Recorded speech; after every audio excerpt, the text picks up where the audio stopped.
अस्सलाम वालेकुम स्टूडेंट्स। आज जिस टॉपिक के ऊपर हम बात कर रहे हैं वो बहुत इम्पोर्टेंट टॉपिक है। पूरे वर्ल्ड में, कराची में, पाकिस्तान के अंदर हर जगह एक ही नाम है, वो है आईएमएफ। आप किसी बच्चे को भी पूछोगे तो वो भी यही कहेगा भाई कि आईएमएफ आईएमएफ। कोई भी पॉलिटिकल पार्टी में कोई भी बात हो रही होती है तो वो यही कहते हैं कि भाई आईएमएफ जो है ना, जिसकी वजह से बिजली महंगी हो रही है, जिसकी वजह से लाइट नहीं, जिसकी वजह से हमारी ये ड्यूटी लग रही है, ये टैक्सेस बढ़ रहे हैं। आखिर है क्या आईएमएफ? क्या है आईएमएफ? What is IMF? देखिए, आईएमएफ का जो मेन है इंटरनेशनल मॉनेटरी फंड। सेकेंड जंग अजीम यानी सेकेंड वर्ल्ड वॉर यानी दूसरे जंग अजीम जब एंड होने वाली थी, यूरोप की तरफ पूरा अंधेरा, यानी यूरोप की तरफ समझो वो ब्लैक हो गए थे, यानी वो उनकी मईशत पूरी तरह तबाह बर्बाद हो रही थी। तो आईएमएफ एक इंस्टीट्यूट था जो कि वजूद में आया। कैसे आया, क्या हिस्ट्री है, वो हम अगली इंशाल्लाह वीडियोस के अंदर मैं आपको बताऊंगा। अगली वीडियोस में इसकी हिस्ट्री कि भाई कहाँ इसका हेड ऑफिस है, कितने मेंबर्स हैं, तमाम चीज़ें अगली वीडियो। तो आईएमएफ का वजूद में आने का मकसद ये था, आईएमएफ वॉज क्रिएटेड इन 1945, क्योंकि सेकेंड जो वर्ल्ड वॉर है आपकी वो चली थी 1939 से लेके 1945 तक। ये आपकी सेकेंड वर्ल्ड वॉर थी। क्या थी? Second world war. 1939 से लेकर 1945 तक जर्मनी और इसके डिफरेंट अलायंसेस में हुई। बहुत तवील जंग हुई है, और तवील जंग अजीम होने के बाद एक बहुत ही बड़ा मैसिव मईशत के ऊपर आप समझे कि एक झटका था, क्योंकि इकोनॉमी पूरी तरह बैठ चुकी थी। नतीजा ये हुआ था कि बहुत से ममालिक को तो बिल्कुल ही उनके पास पैसे ही नहीं थे। तो कुछ कंट्रीज़ थे जो सिट टुगेदर हुए एक जगह पे अमेरिका में।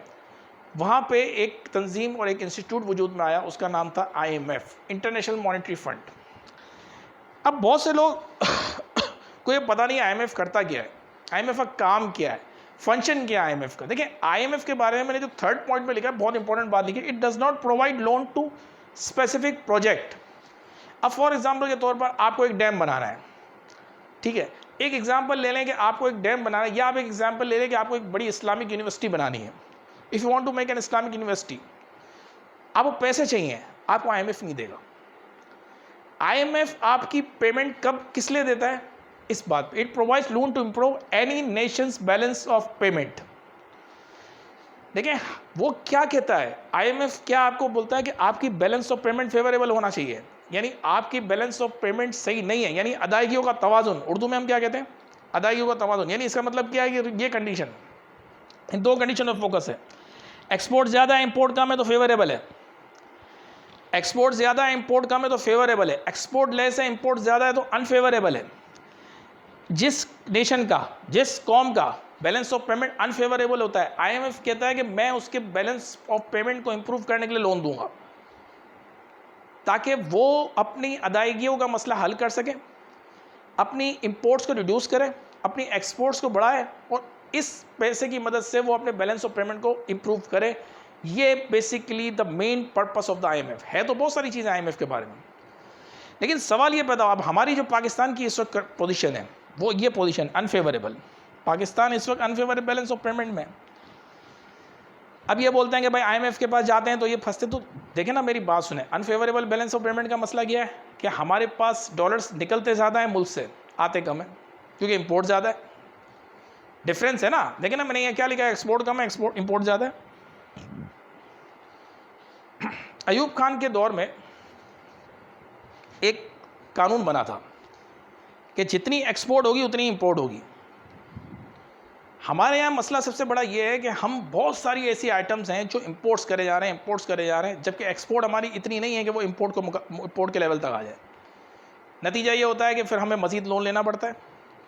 भाई ज़ाहिर बात है, हम इंपोर्ट्स करेंगे, इंपोर्ट्स के बगैर हम समझते हैं कि इंपोर्ट के बगैर हमारी सर्वाइवल नहीं है, तो हम उसके लिए डॉलर चाहिए हमें, और डॉलर के लिए फिर हमें आईएमएफ के पास जाना पड़ता है। आईएमएफ के पास जाते हैं तो आईएमएफ फिर क्या करता है कि हमारे पर सैंक्शंस लगाता है, हमारे पर कंडीशन इंपोज करता है कि मैं आपको लोन तो दूंगा, मैं आपको लोन दूंगा, लेकिन मेरी कुछ कंडीशंस हैं, मेरी कुछ रिस्ट्रिक्शंस हैं, वो आप फॉलो करें। आप बिजली के ऊपर यूनिट बढ़ाएं, आप पेट्रोल के ऊपर रेट बढ़ाएं, आप सब्सिडी ख़त्म करें पेट्रोल पे। जैसे अभी ये मसला चल रहा है इस वक्त कि पेट्रोल की सब्सिडी, इमरान खान पे लोग कह रहे हैं कि पेट्रोल पे सब्सिडी दी है, पेट्रोल पे सब्सिडी जो प्रीवियस गवर्नमेंट ने दी है, शहबाज शरीफ वगैरह, ये लोग कह रहे हैं कि आईएमएफ अब जो करंटली कह रहा है कि आप सब्सिडी ख़त्म करो, अब सब्सिडी क्या होती है ये नेक्स्ट वीडियो में बयान करूँगा, लेकिन कहने का मकसद ये है कि IMF के पास जाके फिर हमें टफ कंडीशन का मुजाहरा करना पड़ता है। तो इसके लिए मैं आपको रिकमेंड, किसी भी नेशन, कोई भी नेशन, पाकिस्तान हो या कोई भी हो, मैं रिकमेंड यही करूँगा कि हम इंपोर्ट सब्स्टिट्यूट प्रोडक्ट्स की तरफ आए। हर चीज़ हम फायर की अगर लेंगे ना तो फिर मसले का हल नहीं है।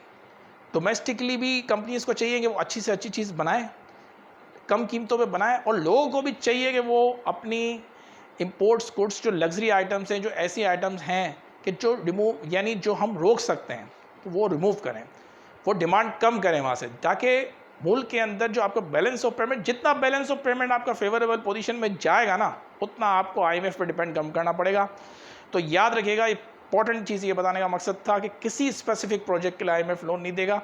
IMF लोन देगा तो वो बैलेंस ऑफ पेमेंट की इंप्रूवमेंट के लिए देगा, और अगर कोई स्पेसिफिक प्रोजेक्ट के लिए आपको लोन चाहिए होता है तो फिर इसके मुख्तलिफ इंस्टीट्यूशन हैं, वो वर्ल्ड बैंक है और डिफरेंट दूसरे भी इंस्टीट्यूशन है जो आपको मज़ीद लोन प्रोवाइड करते हैं अगर IMF का आप पार्ट बन जाते हैं।